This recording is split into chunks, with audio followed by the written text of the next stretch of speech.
Welcome to our fourth annual webinar series, co-hosted by the Daniel K. Inouye Asia Pacific Center for Security Studies and the Korea Institute for Maritime Strategy. It's my pleasure to moderate this year's event. I'm Dr. James Minnich, Colonel U.S. Army retired and professor at the Daniel K. Inouye Asia Pacific Center for Security Studies, or DKI APCSS. In today's U.S.-Korea-Japan trilateral webinar, we'll examine the topic of China's maritime strategy and allies' responses. We welcome three distinguished speakers. Dr. Lukas Filler is a professor at DKI APCSS. He's a respected expert on the strategic logic and implications of PRC decisions and behavior. He began his professional career as a naval aviator and earned a PhD from King's College, London, Department of War Studies. Dr. Duk-ki Kim is vice chairman of the Korea Association of Military Studies and non-resident research fellow of KIMS. A retired rear admiral, he served as assistant secretary to the senior defense secretary for the South Korean president. He earned a PhD from the University of Hull in the United Kingdom. Mr. Tetsuo Kotani is a professor at Meikai University and a senior fellow at Japan Institute of International Affairs. His research focus is Japan's foreign and security policy, the U.S.-Japan alliance, and international relations and maritime security in the Indo-Pacific region. He received a master's degree from JIIA University. Now, our speakers will each present for 15 minutes. Dr. Filler will present on China's maritime strategy, Dr. Kim on China's maritime expansion and challenges for maritime security in the Indo-Pacific, and Professor Kotani on joint responses by the U.S. and Japan to China's maritime strategy. At the conclusion of Professor Kotani's remarks, the Korea Institute for Maritime Strategy, or KIMS, will open our discussion session. We invite our participants to submit questions and comments in the Q&A chat box. We will now turn over to Professor Filler. Hi, good morning. Can you hear me okay? Yes. Continue. Excellent. Thank you very much for having me this morning. It's great to be here, and it's great to be part of this great panel of experts.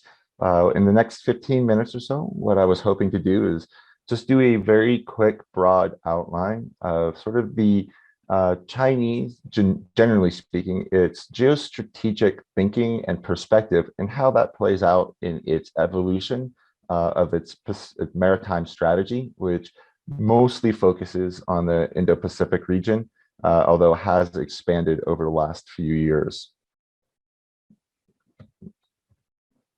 So to start, one needs to think about sort of China's unique geography and how that and history and how that's shaped its perspective.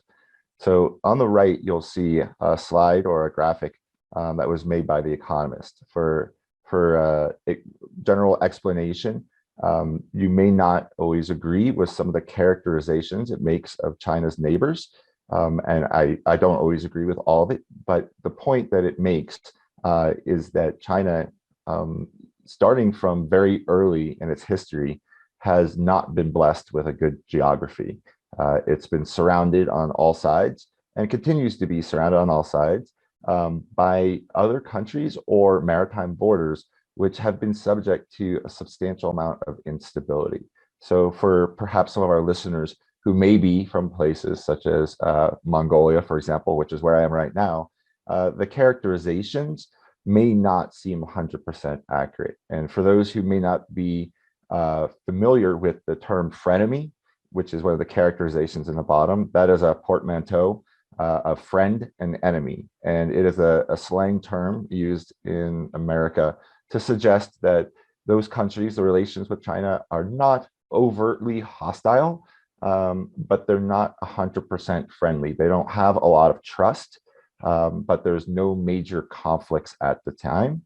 Similarly, if you see the ones that are labeled fragile or failing states, once again, that may be a controversial conclusion, but the point there simply being that in China's history, over thousands of years, it has experienced large time periods of disorder and chaos and conflict, and some periods where there has been a lot of stability. And what this has done has created a sense in Chinese strategic culture that stability is essential to the good of the country. And all these countries, many of these countries have had historical disputes, whether it's territorial disputes or otherwise, that cause China to continue to have a very heightened sensitivity to any possible threat, especially on its periphery. The blue icons I added to the slide to show where in the last 100 years, China has had some form of armed conflict or another. Once again, what this has done is it has encouraged a land power traditional view from China. When you think about sort of what have added to some of the concerns and the hypersensitivity to all threats, what are the priorities in China in order for it to secure its borders and to ensure the most ideal conditions for economic development and safety of its people?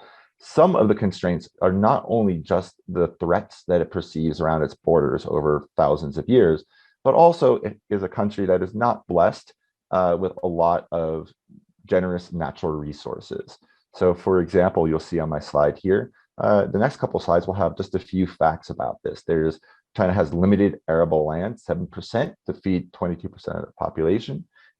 It faces shortages in many natural resources necessary for a country to evolve. And this plays right into a predisposed bias to look at the world in what we would call a political realist terms. And that would be, according to international relations theory, the idea that the world is a chaotic, anarchic place where all countries are desperately fighting over limited resources, usually natural resources such as energy, food, and water, in order to survive.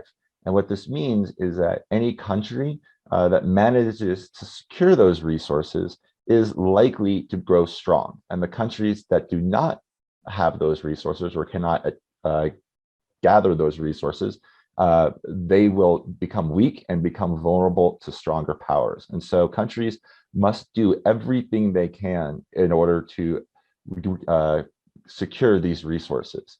The problem with that is it means that it's essentially a dog-eat-dog world, and ideals, morality, and goodwill and trust are often seen as dangerous obstacles for the survival of the country.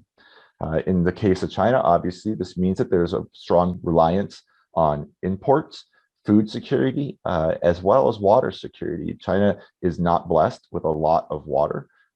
It tends to be a pretty dry place, which between arable land as well as water, it makes it quite difficult for China to ensure that it has enough food to feed its people. Additionally, not only do you have those 14 states or countries around China, which have had varying degrees of positive and negative relationships with China over the years, but China's coastline is, as you will know from maps, the coastline is quite large.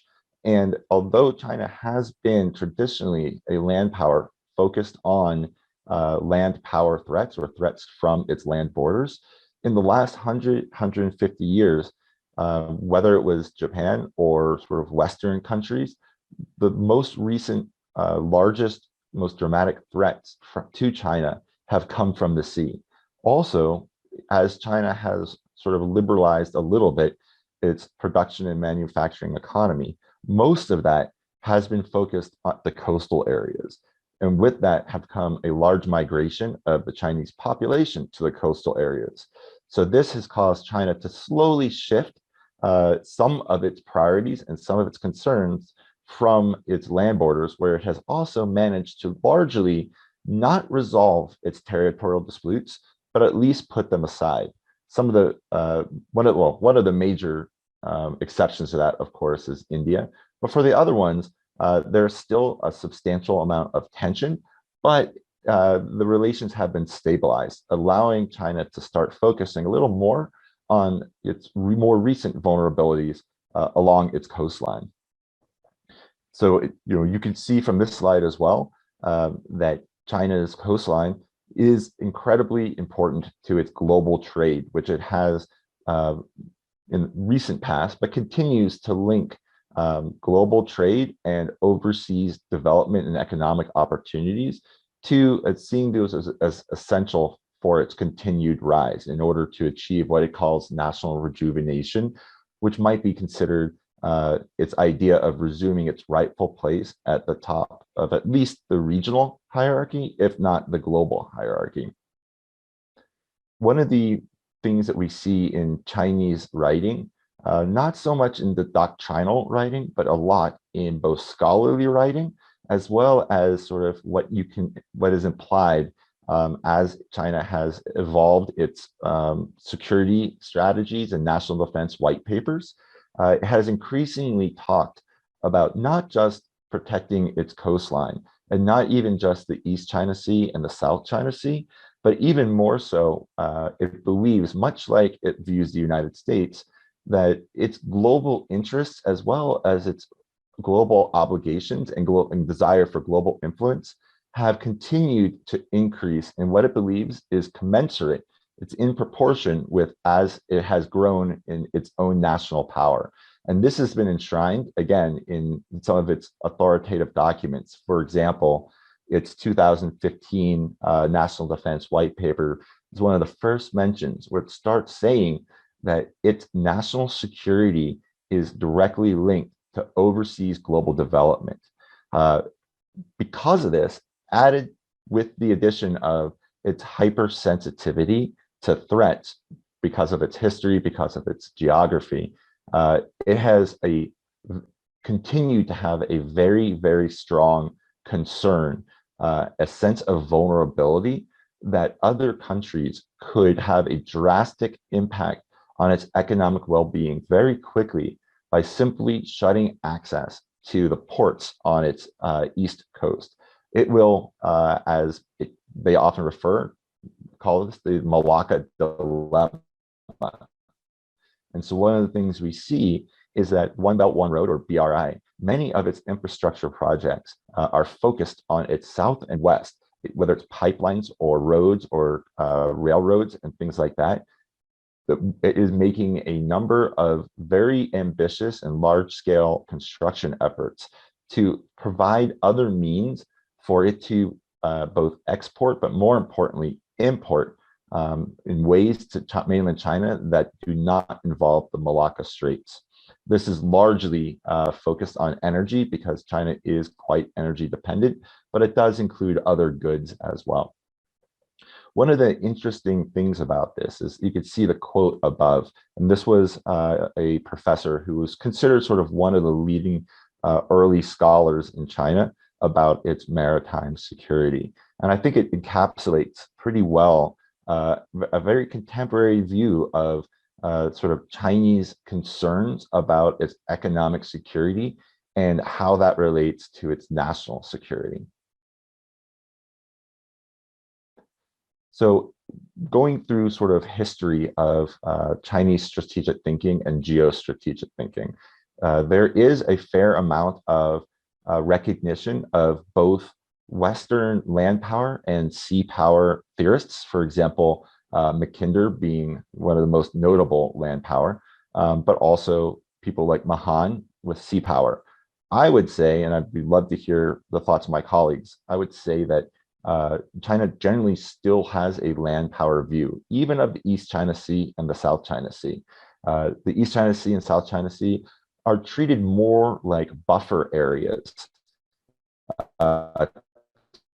to keep possible enemies and threat manageable, whereas a Mahanian viewpoint might view the East China Sea and the South China Sea as a means of projecting power further from shore. But at the same time, I wanted to point out a couple historical traditional Chinese strategists, which have been quoted by Chinese scholars in terms of or in reference to its maritime strategy. So you can see at the bottom just very quick summaries of a couple very old Chinese strategies that are enshrined in its military classics, which still influence how China views pursuing its maritime security and its maritime interests. I'm going to be very brief on this because this slide is intended simply to segue into my next colleague and his presentation. So I will just call your attention to the two quotes on the top right, which I think are very good because obviously they're authoritative. They very clearly represent the CCP's core beliefs, as well as Xi Jinping's priorities and his geostrategic perspective. The main point here is that there has been a shift in Chinese thinking, and it has been very clearly traced from a near seas to a far seas to expanding into greater responsibility and a sense of the right and obligation for China to play a greater role further from its shores, using the maritime environment as the avenue and the domain from which to do this. So I think I will stop right around here because I'm at time, and that this would be my last slide anyway. So the last thing I just wanted to mention is that part of this expansion is the idea that China has always and still continues to define its periphery as its primary national security priorities. However, how it has defined its periphery has also changed. And I've seen, and I can pull it up if anyone would like to see it, a couple authoritative quotes talking about in modern times with the increasing risks from global instability. At the time of these writings, it was more Ukraine, Gaza had not happened, but it talked about expanding what it calls its periphery, even into places such as the Indian Ocean and the Pacific Islands. And with that, thank you very much for your time. I know that was very quick and high level, but I only intended to bring up a couple issues that I hope will both set up my next colleague, but also generate some discussion. So thank you again. Thank you for that, Lukas. And in fact, it is starting to do that, generate some discussion. Would encourage others to continue to add some in the Q&A box. We do have some that we'll bring up for discussion after we conclude our presentations. At this time, we'd invite our colleague, Dr. Duk-ki Kim to join us and to bring up your presentation, and then the floor will be yours. Okay, thank you, James. Good morning, good afternoon, and good evening, everyone. I'm very honored to take part in this important trilateral webinar today. First of all, I want to convey my special thanks to KIM's APCSS and Professor Minnich for support and provide that kind of special seminar today. And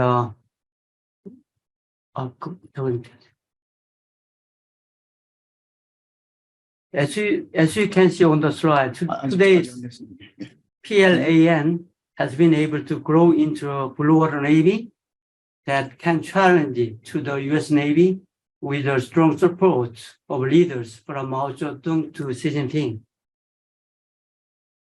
In particular, right-hand side, and Xi Jinping has been recently emphasized the importance of the maritime power, recognizing that the military, especially the Navy, must be supported in order to achieve China's dream.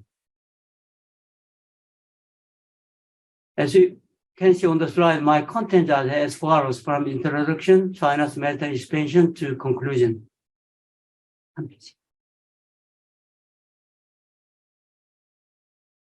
My presentation purpose is to evaluate China's maritime expansion and challenges, and also suggest how should we respond to China's challenges. I will skip the China's maritime strategy because that area was presented by the Professor Filler, explained in detail. And first, I explained the China's maritime expansion. China's maritime power consists of Navy, Coast Guard, and maritime militia. Total maritime force personnel are around 600,000. Navy, 260,000, and Coast Guard around 17,000, as well as the maritime militia, 300,000. As you know, the Chinese Navy began to surface the US Navy in total numbers of naval vessels starting in 2015. Recently, the paramilitary forces of the Chinese Coast Guard and Maritime militia have continued to strengthen their power and are actively intervening in the territorial dispute in the South China and East China Seas. I will explain the challenges posed by China's maritime expansion. When it comes to China's maritime expansion, there are many challenges for maritime security in the region. I will explain 7 challenges as follows. The first challenge is that, as you can see on the slide, the US and China have different perceptions of maritime strategy. For example, China focuses on non-traditional maritime security issues such as maritime hegemony competition and territorial disputes. Nonetheless, the US focuses on non-traditional maritime threats such as piracy, terrorism, pollution, and illegal fishing. And the second challenge factor is the recent growing gap in naval power between US and China. In particular, China is expanding its influence in the 5 oceans, including Indian Ocean, based on One Belt and Road Initiative. On the other hand, the US Navy's naval power declining due to defense limitations. It appears that it will become difficult to maintain its influence in the region. TV page. The third challenging factor is China's maritime expansion ambitious through expanding overseas naval bases. As you can see on the slide, China in particular has linked its past Pearl Necklace strategy with the Belt and Road Initiative proposed by the Xi Jinping and many years ago. And also China is investing a huge amount of money to build a port in other countries and secure overseas bases in the form of lease. For example, in 2017, China secured its first naval base in Djibouti, and there is growing conflict with the existing US military base.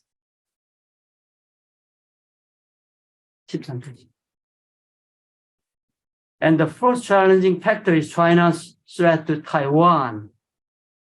And last August, China blockaded Taiwan and the Pacific Straits through which major maritime transportation routes of Korea and Japan. In particular, China blockaded Taiwan and the Pacific Straits with missiles and naval vessels when Taiwan was threatened last August. Okay, 16페이지. 16.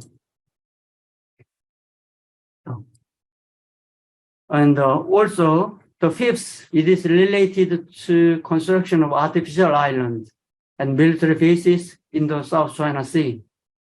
To secure sovereignty over the South China Sea, China has been expanding construction of military bases in the South China Sea, starting with the construction of military bases in JIIA Island since early 2000. Recently, China has been building 10 artificial islands, including in the South China Sea, and completed military bases on 3 islands.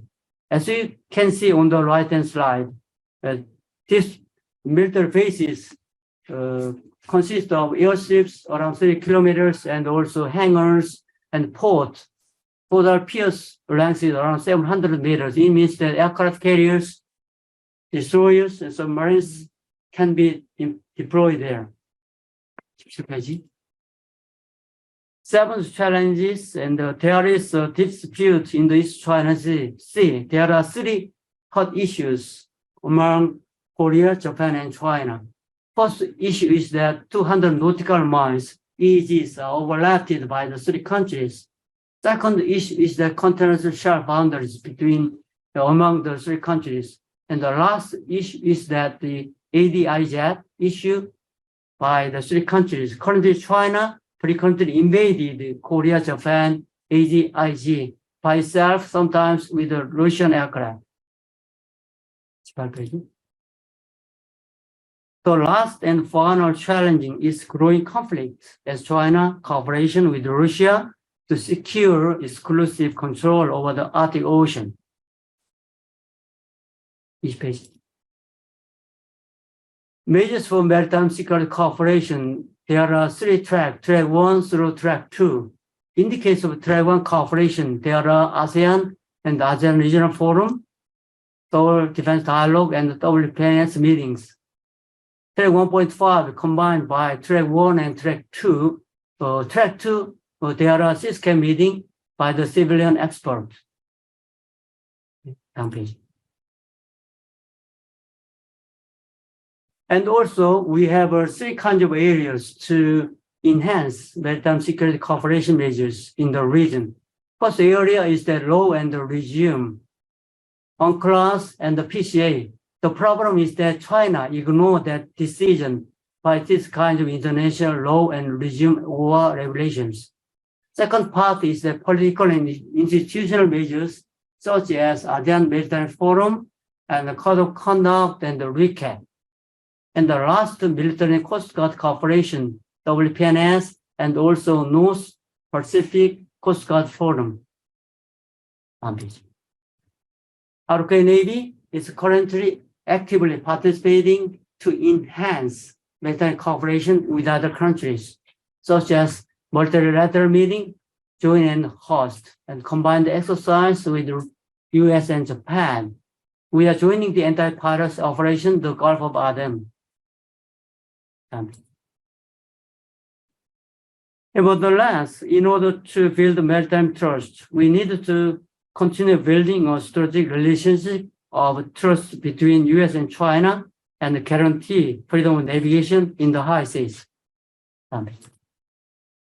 Additionally, in order to reduce maritime disputes in the region, we also need to continue political dialogue between nation actors, refrain from using territorial dispute politically, and avoid aggressive foreign policies.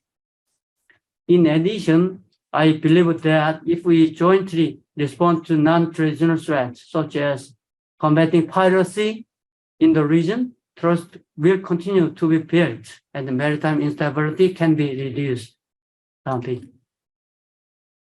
How we should mitigate maritime conflicts? I think that the political dialogue is strongly required, and also non-military engagement we try to enforce.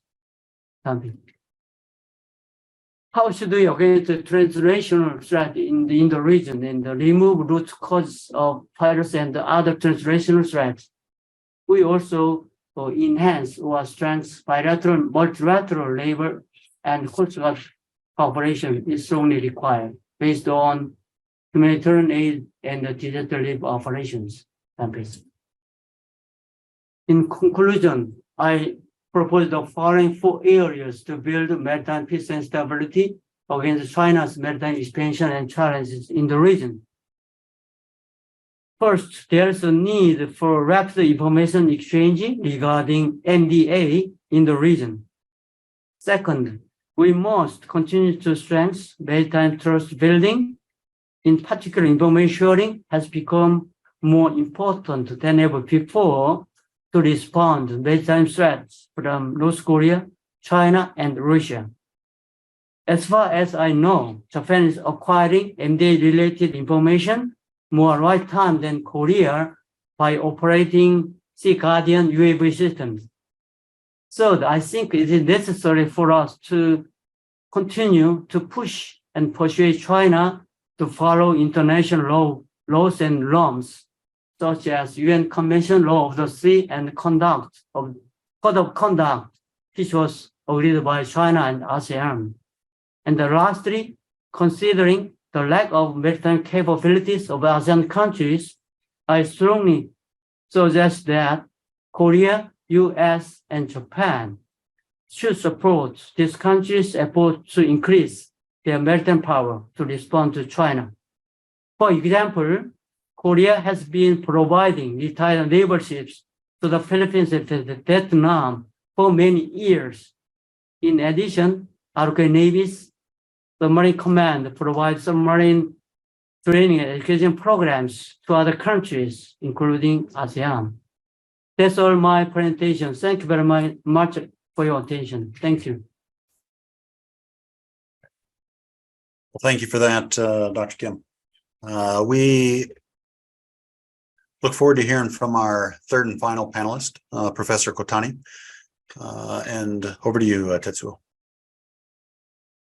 Okay, thank you very much. I'd like to thank the webinar organizers, and I really miss wonderful climate in Honolulu.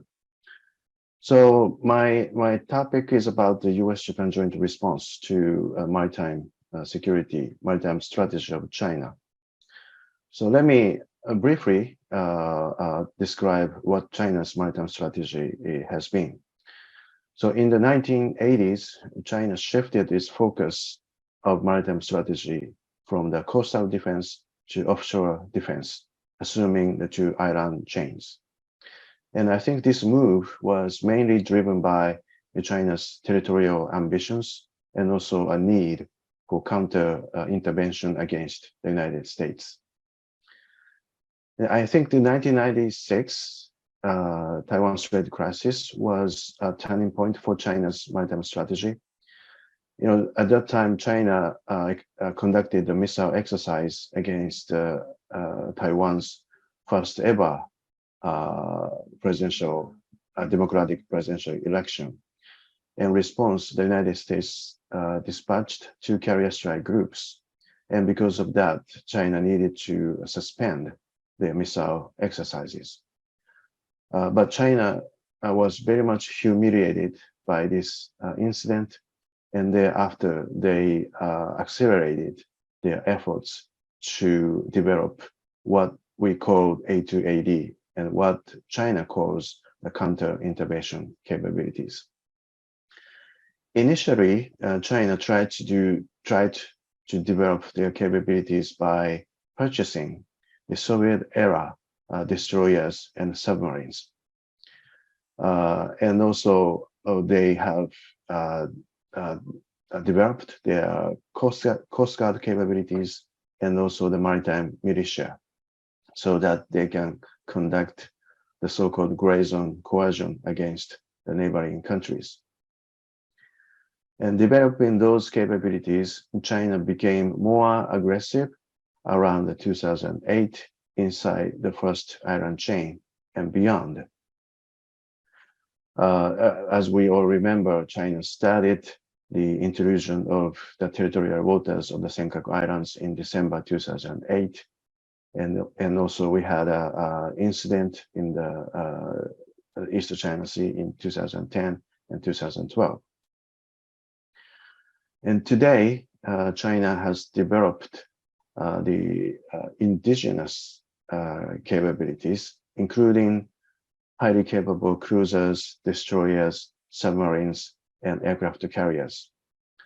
They also have developed the air-launched cruise missiles and ground-launched ballistic missiles, including the anti-ship ballistic missiles to target the moving ships. And these massive and highly accurate firepower is supported by China's space, cyber, and electronic warfare capabilities. And China is also enhancing their joint operation capabilities by reorganizing the 5 combat theater commands. And as China develops its maritime strategy and capabilities, the United States and Japan became very much worried. And our primary concern was China tried to neutralize the military bases in Japan, both self-defense forces and the US military, by ballistic missiles when there's a armed conflict involving China. And also we also are concerned about the China's possible occupation of the Japan's southwestern island chain, so that they can utilize those island chain as a forward base to prevent US reinforcements. And facing those challenges, the United States tried to develop the concept of air-sea battle. And also the Japan developed the concept of dynamic joint defense force. So by developing the joint air-sea battle concept, the United States tried to overcome the A280 environment, while Japan tried to shift the focus of the defense from the defense of Hokkaido in the north to the defense of the southwestern island chain in the south. And the two countries revised the bilateral defense cooperation guidelines in 2015 to clarify their division of labor in a possible regional conflict. And under that guideline, Japan is going to take the primary role to defend the southwestern island chain, while the United States providing supporting capabilities. And also under this bilateral guidelines, the two governments established a alliance coordination mechanism so that they can share the intelligence and operational picture at all time.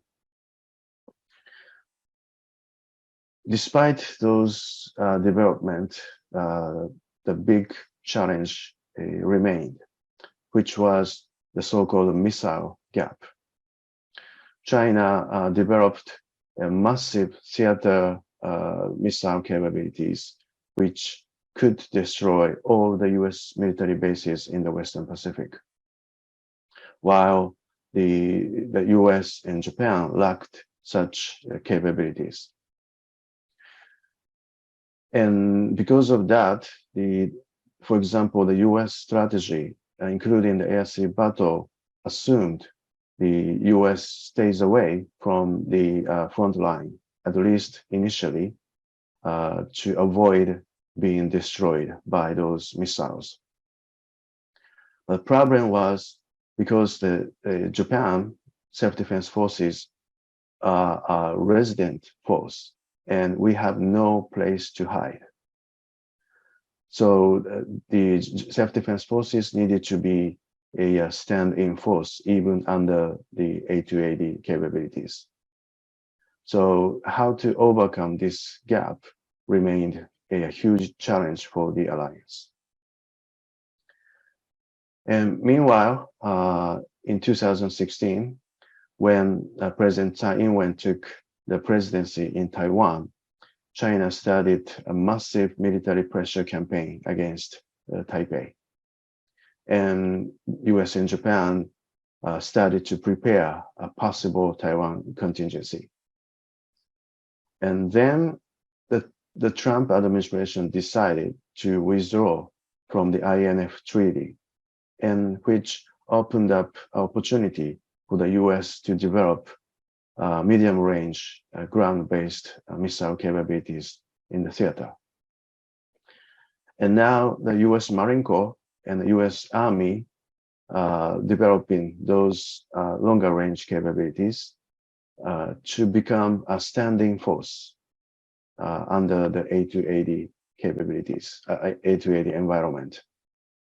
So, for example, the US Marine Corps is now transforming the Marine Expeditionary Unit into the Marine Littoral Regiment to conduct the EABO operation.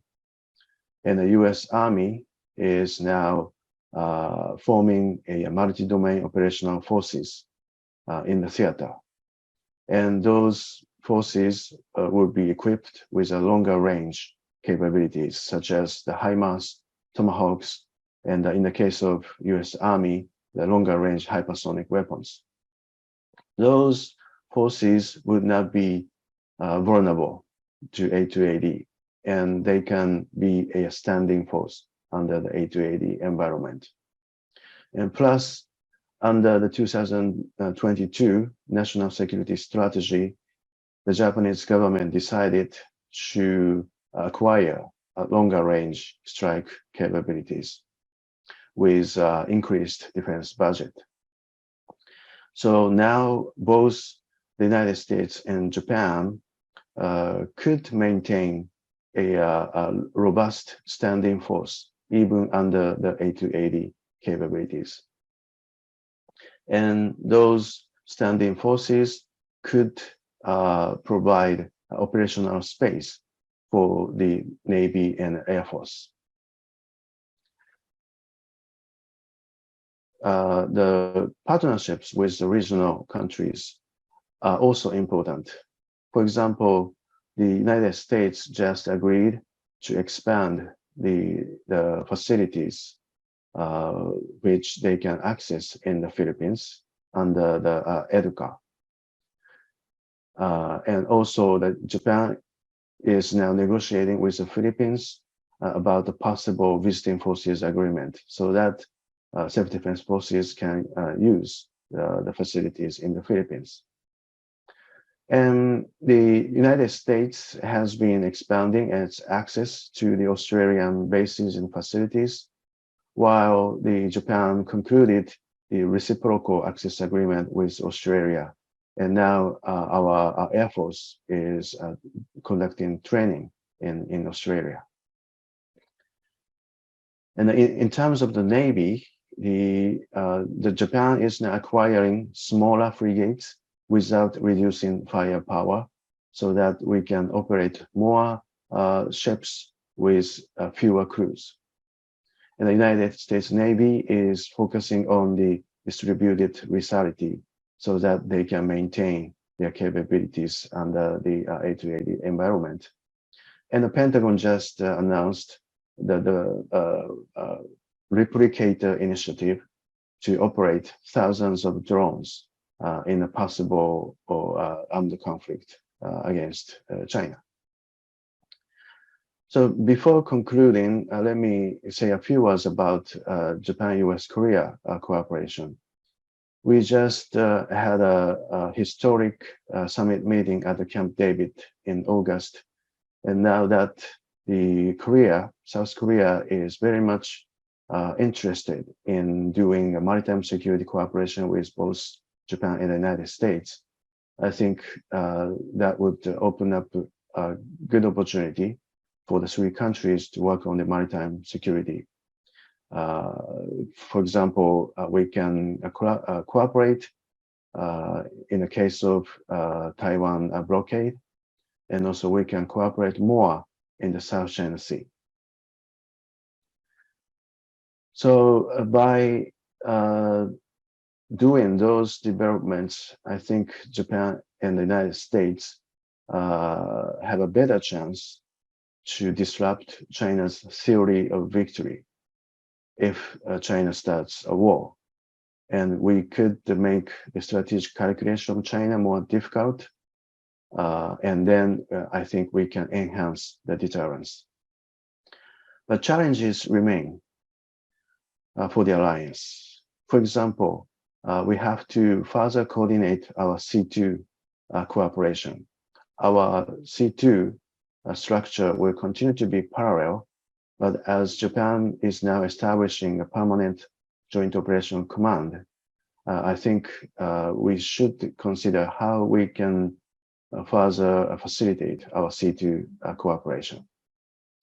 And also we have to start the negotiation of a possible deployment of US Army units in Japan, as US Army is now developing the longer range capabilities. So as we overcome those challenges, I think we can better enhance our deterrence. So I'll stop here. Oh, that was fascinating as well. So thank you very much for that, Tetsuo. I'd invite the other panelists to go ahead and turn their cameras on, and we'll go ahead and go into the question and answer session. As I had indicated at the beginning, we want to turn over to our co-host, Korea Institute for Maritime Strategy, for some opening questions or thoughts. I know that Duck, you have at least one, but there may be some others, and so we'll turn it over to you to get us started.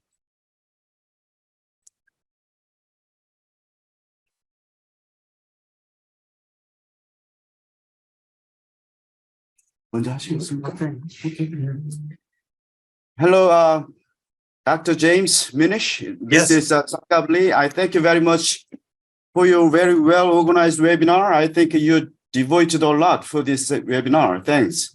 Thank you. Yes, I have a question to Dr. Lukas Filler about.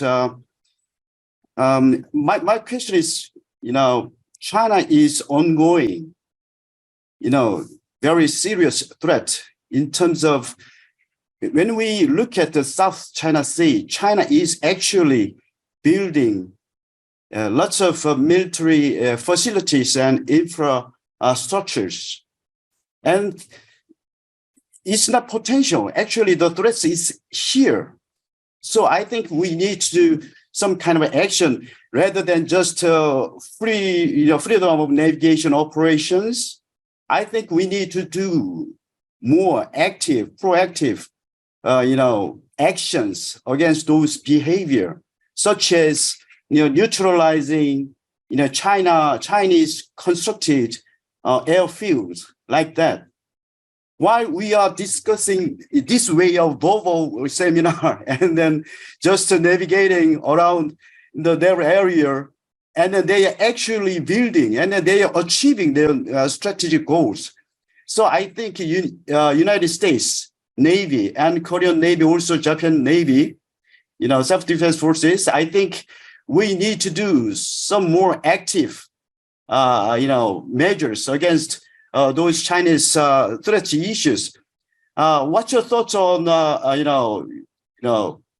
on this? This question for Dr. Lukas Filler, please. Yes, thank you, Dr. Lee. Absolutely, I agree with you. I tried to sort of trace from the Chinese perspective the growing global ambitions, but I absolutely agree with you that even as China says, its periphery is its priority. And so the majority, I think, of the increasing risks from China do come in the East China Sea and the South China Sea. I think one of the challenges to find ways to respond to China's increasing, both aggressive and assertive behavior, but also, as you said, how to respond to its increasing militarization, despite, as we all know, Xi Jinping's overt agreement on camera to not further militarize the South China Sea. My sense is that it obviously this is a tricky. I think one way we can do this is simply presence. The idea is that we often look at military operations and security as addressing active threats, and in some cases that works. But in the East China Sea and especially in the South China Sea, the growing Chinese presence, as well, of course, as its capabilities, need a counter to both reassure, partners and allies in the region, but also to remind China that, our coalition is not going anywhere, and we will not be intimidated or coerced. I think we do not necessarily need large, for example, ships. We don't need capital ships. We don't need aircraft carriers. Because the way that China's approaching this is through smaller ships, but a large presence. So whether it's the Maritime Militia, the Coast Guard, the Maritime Safety Administration, and I think that maybe trying to respond a little more in kind might help. If we had a larger number and a larger consistent presence of smaller but capable ships from all the partners and allies that you mentioned, plus more, I think that would be an effective, at least first step in that direction. FONOPs, Taiwan Strait Transits, they help, but as you know, FONOPs are not targeted at any single country. They are apolitical. And so to use them for political purposes, I think, would be something of a mistake. right? But the only difference between a FONOP and, for example, presence operations is their intent and how close to disputed features they get. What's important is the constant presence, and I think we can do that through lots of smaller ships, especially in coalitions. Thank you. We've got questions which are quite similar to that, which let me ask, and then we'll go back to Kim's to go for a follow-on. But without the buildup, because the buildup was actually fairly close to what was just presented, the question really is, how can the U.S. deal with its currently very slow pace of building new ships and maintaining the ones that it has? Several of the aircraft carriers are, of course, in repair at any given time, and so Lukas, would you like to continue that train of thought with that response? Sure. I mean, the first thing that comes to mind is more U.S. Coast Guard and other Coast Guards as well.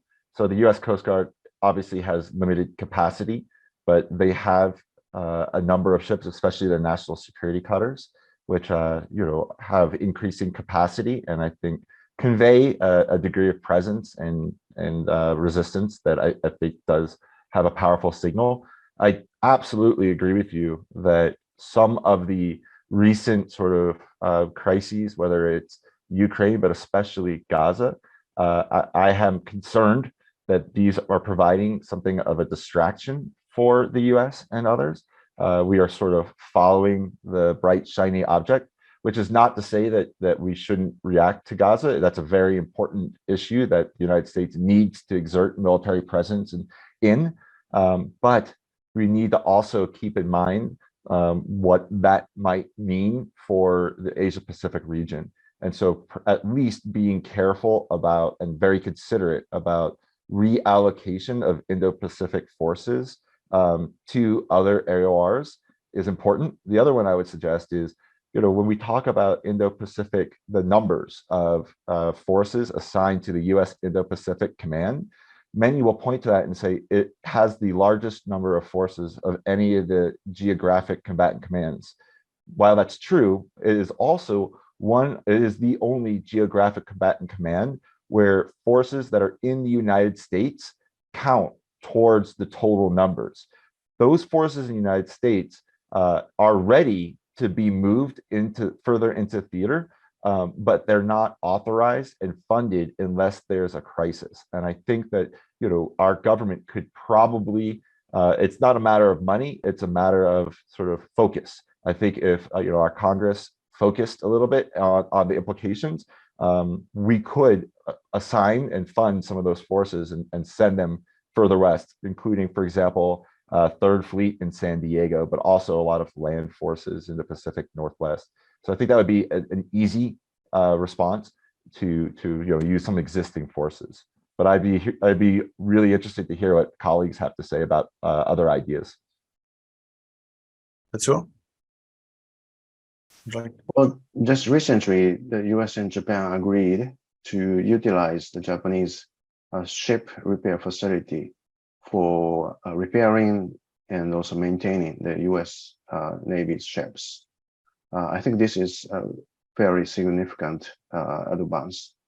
And also, as both Japan and the United States now understands the importance of re-facilitating the domestic defense industrial basis, I think US and Japan should consider kind of a cooperation in shipbuilding. Under the national defense, national security strategy of Japan, we have more budget for defense industry. So perhaps we can cooperate on this shipbuilding together with the United States. Thank you. Back over to Kim's for either follow-on thoughts on that one or present a new one. Individual. Well, first of all, let me say hello to Mr. Kotani. do you remember the symposium on East Asia Security Seas in 2010 in Hawaii? I remember what you have said anyway. When you were in Auckland in New Zealand, you said the Greenpeace movement. It was a very impressive remarks anyway. I want to ask two questions to you. As I remember your constitution, the self-defense force can use real military force only for defending your territory, not attacking some target in enemy territory. But when there is a need to attack some target in enemy territory, US can do that. That's my understanding. When you refer to defending the Luke Island, I mean the archipelago in the southwest area, US role is to assist Japan, and the Japan self-defense forces is to defend those islands. In this case, if there is a need to attack some target in Chinese territory, question is who can do that? The second one is, I know there are lots of cooperation measures being taken for protecting your sea lanes of communication together with US Navy. So in this case, can you tell us more on the US and Japan cooperation measure to protect US flags? Well, thank you very much for the two questions. So the first one is kind of controversial, even in Japan. But first of all, in defending our southwestern island chain, the primary mission for the self-defense forces will continue to be defending our territory from incoming enemy forces. But as China develops the massive missile forces, which could hit Japan from mainland China, under the 2022 National Security Strategy, we decided to introduce the longer range strike capabilities and what we call the counter-strike capabilities. So we will purchase the Tomahawk missiles from the United States, and also we will extend our existing anti-ship missile so that we can strike the enemy territory if necessary. Our primary target will continue to be the incoming forces, both Navy and Air Force. But in the case of Air Force, it's more reasonable to strike the airbase before the aircraft takes off.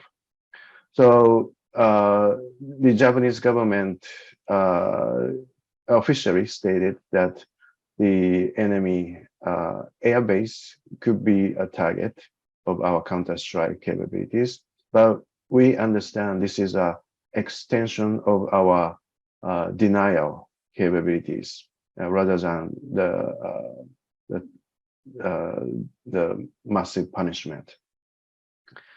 And the second question about how Japan and the United States are defending our slugs. Well, so jointly and separately, we are conducting patrol presence operations throughout our slugs, not only in the Western Pacific, but also in the Indian Ocean. But more and more, Japan and the United States are working with other partners, including Australia, India, Canada, and even the European countries such as UK, France, and Germany.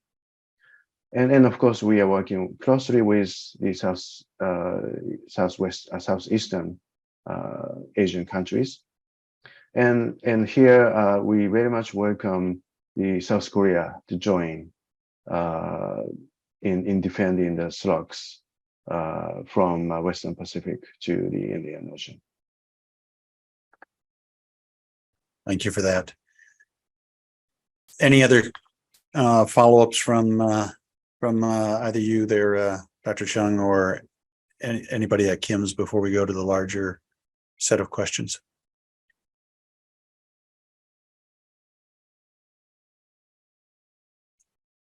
I think it's all the questions done from Kim's. I think it's the floor is yours. Okay, we have several questions, as you might guess, given the present geopolitical situation that deals with the ongoing crisis in Gaza, in Israel, and its ramifications upon the U.S.'s projection capability and the requirements or the necessity of strengthening relations over here. So with that broad overarching set of questions that are asked in this one, Lukas, over to you first. I would also, though, imagine that both our colleagues in Japan and Korea share concerns, at least, about this situation in the U.S.'s projection capability. So we'll let the group handle it. But over to you first, Lukas. I'm sorry, what was the question again? The U.S.'s ability to respond in the region despite the growing crisis in the Middle East. Absolutely. I mean, so the U.S. has talked for a long time about the ability to fight wars on two fronts. I know I saw in some of the questions and comments that there was concern about the U.S.'s defense industrial base and its capacity. That is, I think, a very reasonable concern. But I also think that history has shown that the U.S., amongst others, is able to increase its capacity, manufacturing capacity, quite quickly. And I've seen some bits of news that is already happening.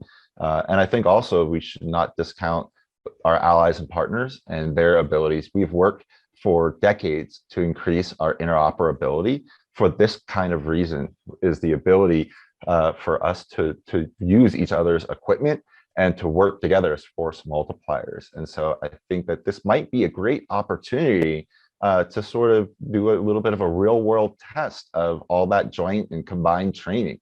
You know, if we collectively feel that we need to increase our military presence or activity in the Indo-Pacific region, this is what us in Japan and Korea and the Philippines and many other countries have been training for. Let's do it. Let's try and see how well all that training has worked. I'm not suggesting a full mobilization for war, but if there is a sense within the region that the issues in Gaza and Ukraine have diverted some military capability and capacity elsewhere, it might be a good idea for us all to work together to see what we can do together to address that in terms of military interoperability. I would also say that the United States has tremendous reserve forces, maybe to some extent hardware, but in terms of people, I was a Navy reservist, and James, I think you had some time in the reserves as well. The U.S. military reserves are exceptionally professional and are quite prepared. It wasn't that long ago where we were sending tens of thousands of reservists to the Middle East for a year at least. Our training and our readiness in the reserves have not taken a break. I can assure you that. And that's what they're there for, is to surge in times of need. And so should there actually be some kind of crisis in the Indo-Pacific, there are hundreds of thousands of US military reserves that stand ready. They practice every month for this kind of situation. And so I have a great deal of confidence that as long as we are not so distracted, we miss important indicators and we fail, as long as we manage to react quickly in terms of any kind of crisis or escalation to hopefully avoid something bigger. Between us and our allies and partners, we have plenty of capacity and capability to respond in the Indo-Pacific. Thank you. Okay, Tetsuo? Well, from U.S. allies' perspective, I personally am not so much worried about the U.S. Capability and capacity to deal with possible Asian conflict. But my concern is more about the political will. Look at the recent Republican House members' move. They tried to package the support for Israel with a reduction of IRS budget, which is not logical at all. But still, it's a reality in the U.S. domestic politics. So we have to wonder how much the U.S. Congress and the domestic politics could survive the ongoing crisis and also the additional crisis. Well, those are pressing issues right now. Thank you for that.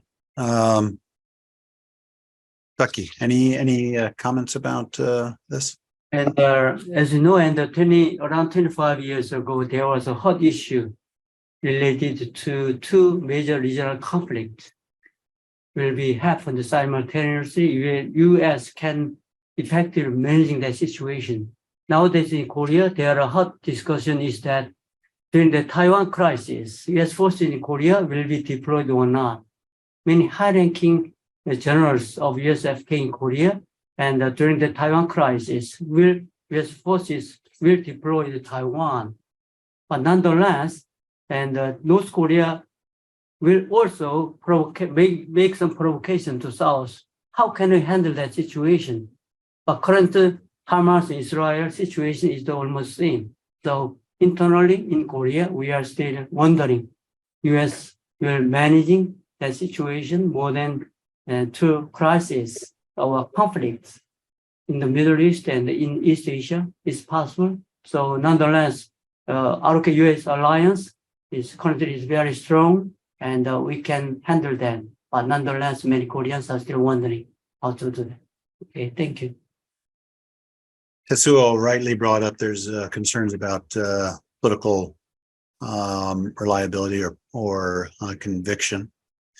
And Lukas had said that he thought that there was adequate capacity. I was reminded of just a couple of weeks ago, the U.S. Army Pacific Commander, General Charles Flynn, speaking at the U.S. Army's annual meeting, an exposition in D.C. He had talked about three strengths that China has. Interior lines, meaning they're within 100 miles of Taiwan, so they're that proximity that clearly gives the strength of their A2AD capability that we spoke about earlier, that staying power that they have to be able to deny. They've got large mass. We spoke about that. One thing we didn't speak much about is magazine depth, large quantities of standoff munitions. And this has come to be a forefront issue as even in the present war in Ukraine. And I think that an astute logistician amongst us would say that that is perhaps not as strong a suit as we ought to have as magazine depths, one that can sustain for a long time given the existing munitions. And that's probably just not a U.S. concern, but allies as well, whether the amount of munitions available, precision munitions, etc., in Korea and Japan. Any thoughts or comments about this as a need? And that probably goes back to political issues as well and funding for those things. But any thoughts, Tetsuo, and then over to Duk-ki on Well, one of the big challenges we face is the lack of the production capabilities, particularly for the ammunition and precision guided missiles. And this is part of the reasons why we revised our national security strategy, so that we can build up more capabilities. But as the war in Ukraine goes on, both United States and the European allies provided too many ammunitions to Ukraine, and their production capabilities are not matching the need from the Ukraine. And now we have Israel fighting against Hamas. And although what Ukraine needs are basically different from what the Israeli forces need, but for example, the howitzer artillery is something common equipment for both, and these capabilities is very important in this theater as well. So I think this is not the problem for any single country. This is a collective problem, and I think the US and its allies across the globe needs to address this issue very quickly. Give that. Becky, thoughts? I have one question to James or Lukas, and about the Arctic Ocean security issue, and currently China and Russia strongly cooperation to make some exclusive control over that area. And China published the Arctic White Paper in 2018. Japan and US also that's kind of white paper last year. So what kind of US attitude or strategy toward the Arctic Ocean security? That's my question. Yeah, Lucas? Yeah, absolutely. Thank you. So, I've looked at Chinese sort of strategy in the Arctic and sort of US response. And the first thing that comes to mind is that there's a lot of discussion within the US national security community about the role of the Coast Guard once again, especially our icebreakers. But looking at sort of both China and Russia and their goals in the Arctic, a lot of it is in the sort of the Russian vicinity, and there's some discussion in open source Chinese scholarly works about perhaps even Russia allowing China to refuel some of its submarines and some of the northern, old but being refurbished Russian naval ports. Those are certainly very concerning. The actual economics of the Northern Passage, I think, is less concerning. From everything I read and understand about it, it is not a huge time saver or money saver. So it really does come down to, I think, security and defense issues. And I think when we look at a lot of the other Arctic countries, whether it's the Scandinavian ones or Canada, who we're very close with, we're watching it carefully. But I think that at this point, the goal is to also increase our capacity and our presence in that region. But right now, there's so many competing demands that I think that is definitely a challenge. I would point out that APCSS does have a sister organization that was recently established for, in part, this exact reason, which is to increase our focus and study of the changing factors and dynamics in the Arctic.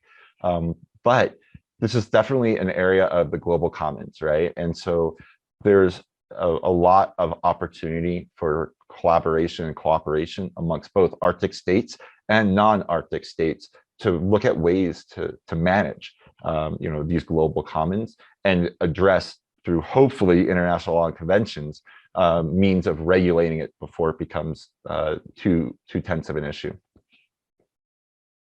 Earlier, we mentioned the spirit of Camp David and that it brought the three countries together to make some pledges and agreements that have been at a level that we haven't been willing to do before. We've been seeing some actual implementation of those as well.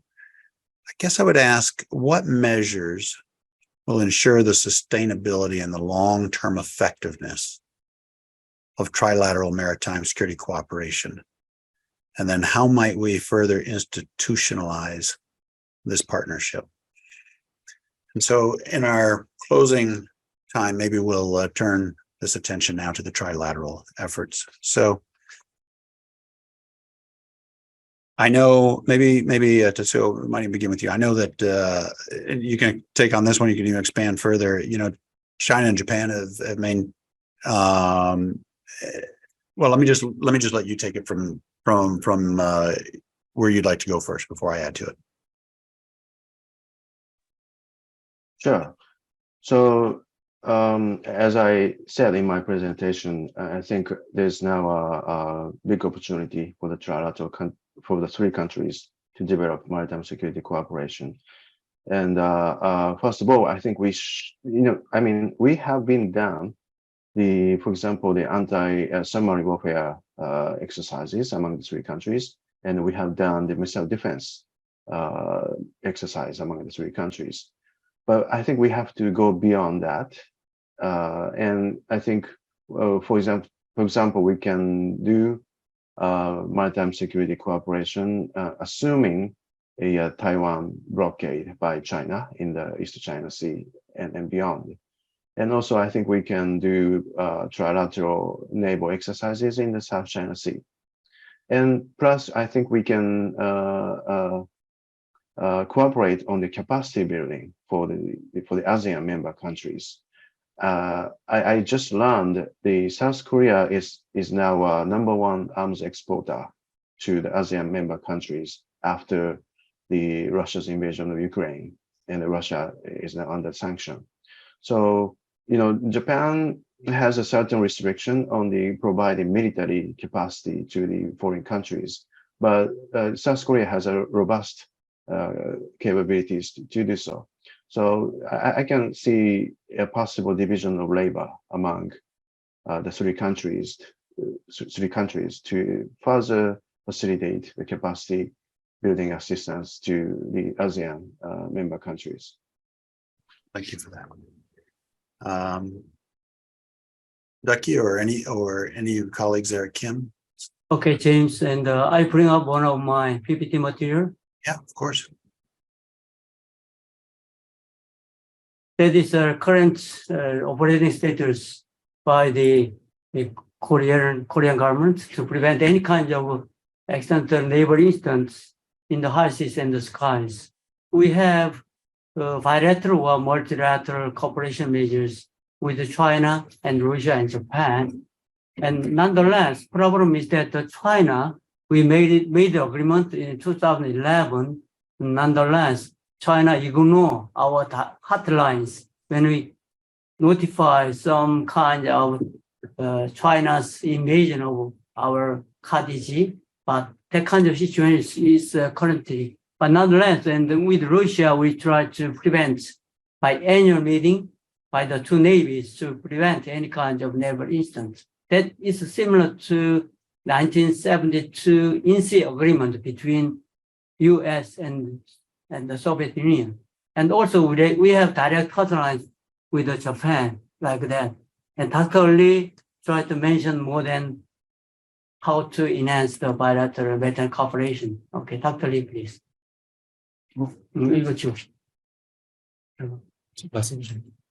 I'm Sang-Gab Lee again. I'd like to talk about two ideas to expand the cooperation between United States and Korea and Japan.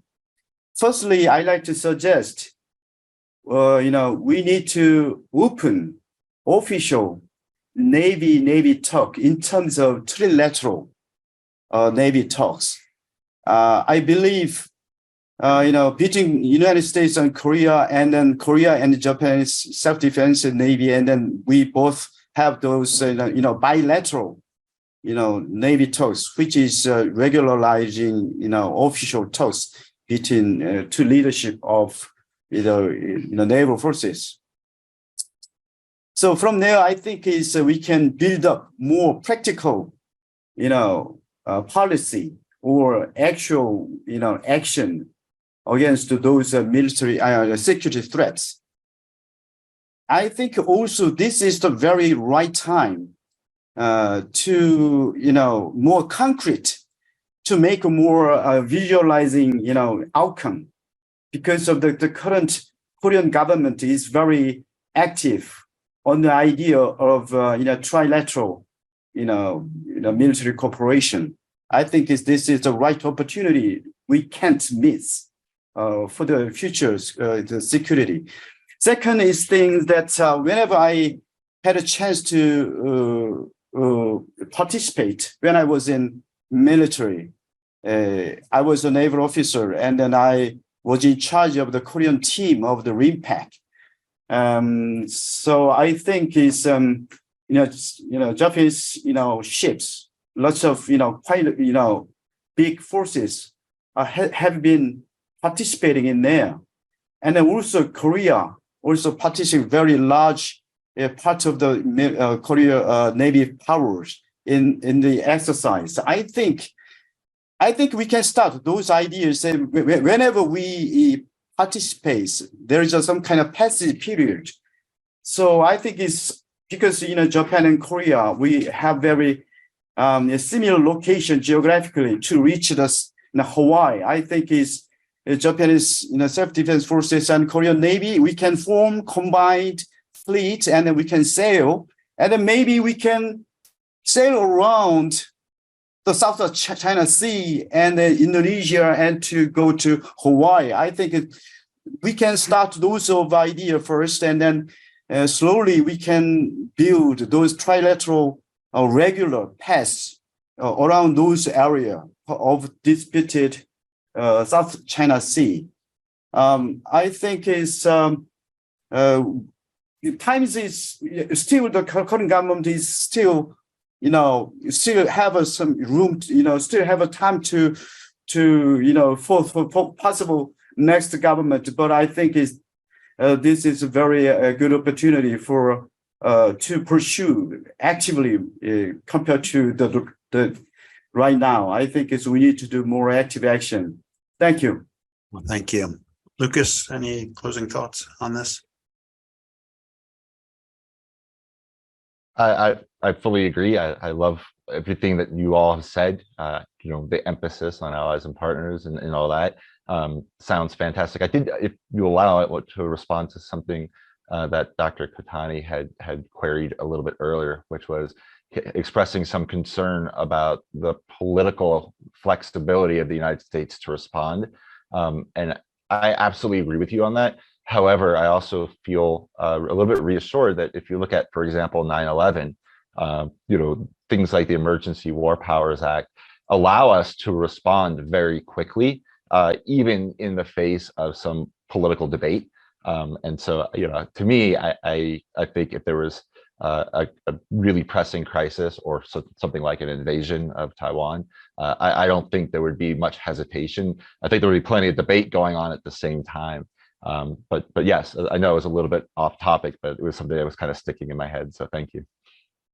Thank you for each of our distinguished guests for participating today. We have been deeply edified by the discussion that's going on. We've learned a tremendous amount. We appreciate our alumni base, which is joined in the greater public as well. We look forward to coming together as a collaborative body to be able to discuss these types of dynamic topics again in the future. Thanks for joining. We'll look to see you again. Aloha.